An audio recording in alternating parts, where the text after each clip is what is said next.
4th April, we had a very serious rainstorm that hit 8 of our communities along the Tamale Road, namely Gulumpe, Porto, Kadelso, Abojise, Ukurubini, Alasakura, Raurakura, and then Benku.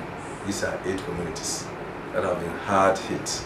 And there is a Hamdala farm on the road. It has also been one of the most serious areas that has been hit. And in all, we have about 210 houses that have been roofed off. And so we have about 700 over displaced persons. For now, what is mostly needed is how to get zinc for these displaced persons to re-roof their houses.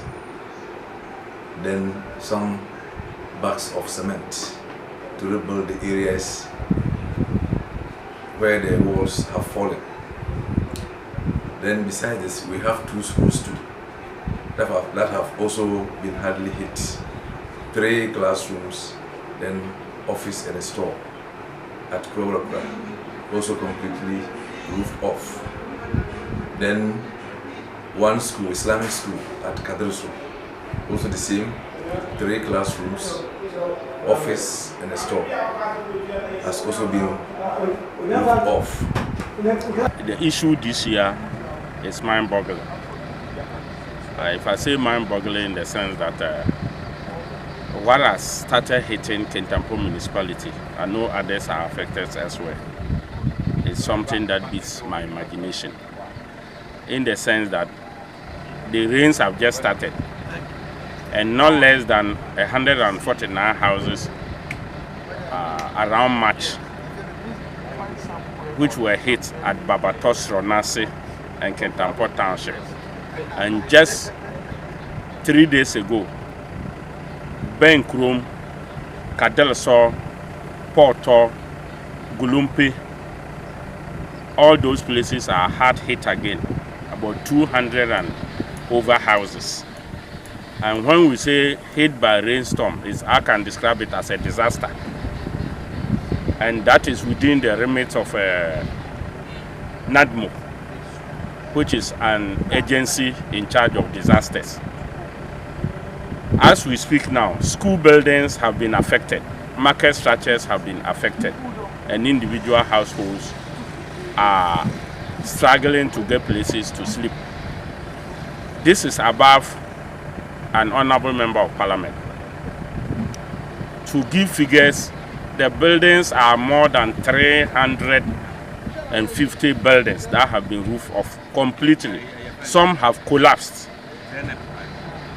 This is the second time this appeal is coming to NADMO, national.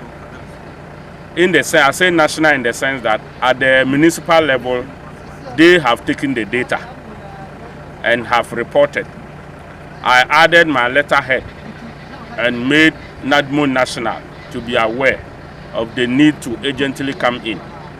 As we speak, I know it is about processes, but we need a speed that is ever faster than before, that they need to come to the aid of the victims. The government is our father.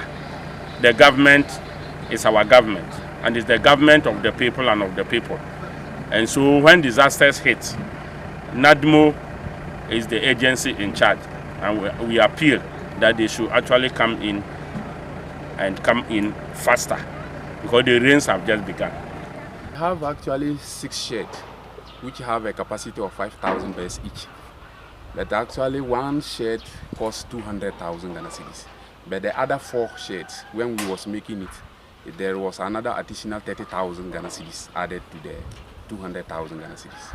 So it means each one is costing 230,000 to be able to set up. The storm is the second damage of the farm starting on 26th December last year, 2020, where our whole house got burned and we was not around, so our properties got burned all there. And then the storm came now, it has damaged 6 sheds, which have a capacity of 5,000 each, actually. And the warehouse where we are preparing our feed for the poultry. So that's the damage that we have now at the farm. So almost every structure here is affected by the storm? Yes, please. So how is this affecting your operation? It's affecting the operation because actually there are some 5,000 birds which the shed is completely damaged. We don't have a proper place to keep them, and actually I'm in serious stress because if it rains today or tomorrow like this, I don't know what will happen to the other birds where they are hiding now, because the shed has a lot of spots. I am here today on my own fuel, on my own petrol, on my own truck, renting, and all of you have spent your whole day trying to find a solution to people in Bono East.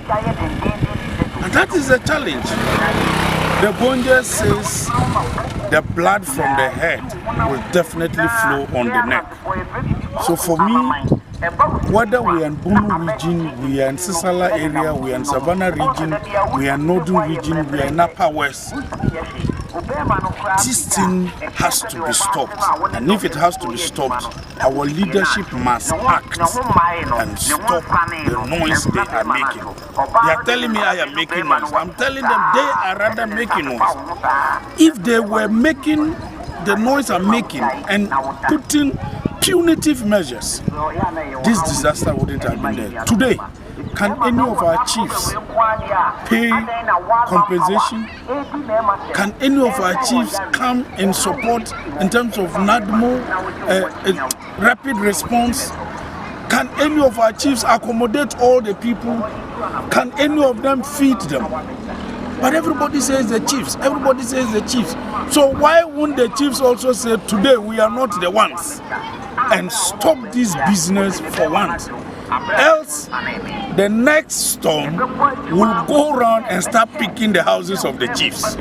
I'm sure that is the time our leadership will listen. The next one will come, follow, look for the MPs, look for the assemblymen.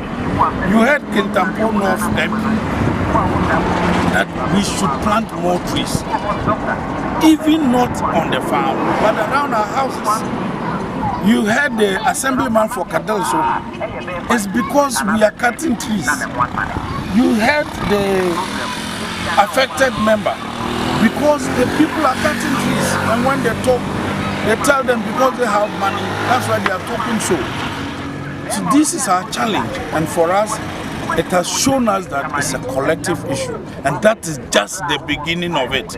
If we all don't wake up, the youth who are crying their future and they are inside there carrying the bags, who are crying that the leadership is not correct. If leadership is not correct, can't the youth also be correct?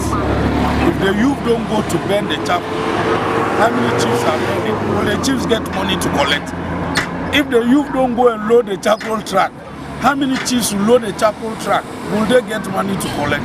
So for me, we are all involved.